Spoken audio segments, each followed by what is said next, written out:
How's it going, Knights fans, and welcome to the first ever edition of A Moment with Masucci, as we're talking with the interim head coach of the FDU women's soccer team, Marco Masucci. Coach, thanks for your time today. Glad to be here. We want to get right into it. You've already played 2 games so far in your first year as the interim head coach. Just in general, how would you assess your team's performance so far? Well, we had the first 2 games that we played, I think, were a lot better than I thought they would be, just in terms of our style of play, the way we've been putting actions together. Unfortunately, I think that we could have got a little bit better results. I think we deserved a little bit better over the weekend, but I am happy with the way we're playing, and I think that there's definitely some positives to build on for the next few weeks.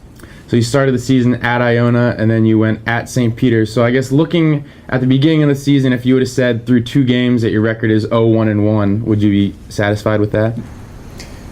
We're never satisfied with losing records. But I think we went into the first game against Iona, and it was the first game of the season. I had no idea what to expect from all the freshmen on the field. We started 8 freshmen that day. And I think that we fought really hard. We had, majority of the ball. We took the majority of shots in the game as well. We drew 7 corner kicks. So offensively, we were very well organized. Defensively, we limited the opposition to barely any opportunities on goal. So we were happy with that, and going into Saturday, I was happy with the result on Friday. Going into Sunday's game, I think we just deserved a lot better. We're going into that game, we outshot the opponent 16-5. Sorry, we outshot them 12-1 in the second half. So when you're generating that many chances, you're getting denied by a great performance by their goalkeeper, the crossbar. We're missing a couple of open nets. It's always frustrating. But we can't get too down because the team is playing good soccer right now. So as your offense has scored 1 goal through the first 2 games, maybe you'll look to push more players up, or how do you kind of balance not sacrificing your defense to try to generate more offense? We don't. What we try and do is we want to keep the defense organized the way it was. I think that each goal that was scored was circumstantial. There hasn't been the other team hasn't been able to constantly penetrate our backs. I think Sage has had to make 1 save thus far this season, legitimate save. I think that we're doing a great job keeping the attack in front of us. There's been a few lapses in concentration, which I think is normal for the amount of freshmen, so I'm happy with the defensive phase right now. How we're going to generate more offense is by finishing our chances, because we are generating 29 shots in 2 games. So I think we're doing a good job getting the opportunities. Now we just need to make those opportunities turn into goals. That's what's been missing. Looking ahead to the Hartford game, a team that you guys played last year, do you kind of look at this as a benchmark, another one of the teams you played from last year that you have on the schedule this year, to say how far you've come? Absolutely. Hartford started the season last year 16-0. They are, tremendous team. They have very good quality, individual ability. That's going to be a test for our freshmen to see how can we keep up with their seniors and their juniors that are their best players right now. So that's going to be a huge test for us. Last year the game went 2-0. They scored on a penalty shot. They scored late in the game, but I think that we were far away from being able to score on them and to be able to dominate that game. But I think this game will be a lot more even.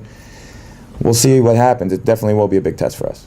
We know Sunday you have events going on with the alumni. Can you talk a little bit about what's going on and how important it is to connect with the alumni?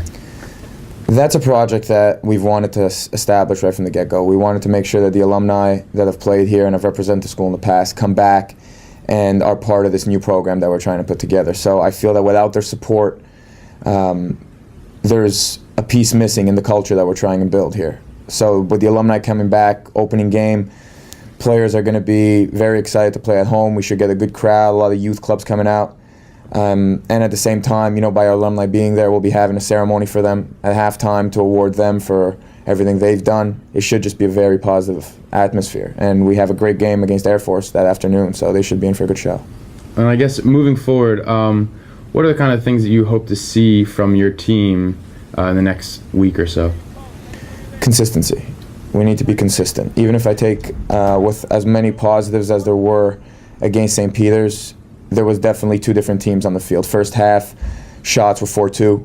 We did generate enough chances to be able to win the game, but second half we got 12 shots on the board. So, they need to understand that at this level, a lot of them coming from club and high school and wherever they've been playing in the past, even if they were successful at that level, they need to understand that no matter what, no matter which team we go in and play against, nobody's going to just let us beat them. We need to go into every single game and play 90 minutes. So that's what I'm looking for this weekend. That's the main point that we've been stressing this week at practice has been, every touch on the ball, every shot that you take, every tackle, make sure that you do it at game speed the way you would do it, in the dying moments of any game. So that's what I'm looking for.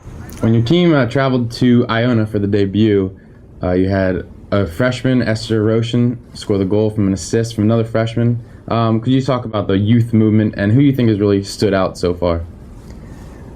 Well, I think Esther's integrated very, very well into our system. She's used to playing same formation as we are, and she's had a very, very good youth career. So she comes into the program seamlessly, used to training 5 days a week. I think on a fitness level, she's been a little bit better than everybody else, and that's why she's been as dominant as she has.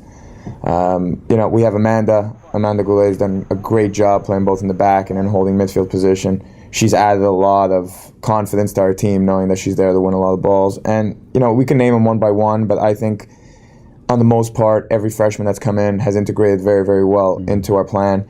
And the fact is, the biggest obstacle right now is that they have to get through this first cycle of going through preseason, playing game on Friday, playing game on Sunday. But I think for the most part, they've done a great job. Well, Coach, thank you for your time. And we thank you, Knights fans, for checking in with this moment with Masucci.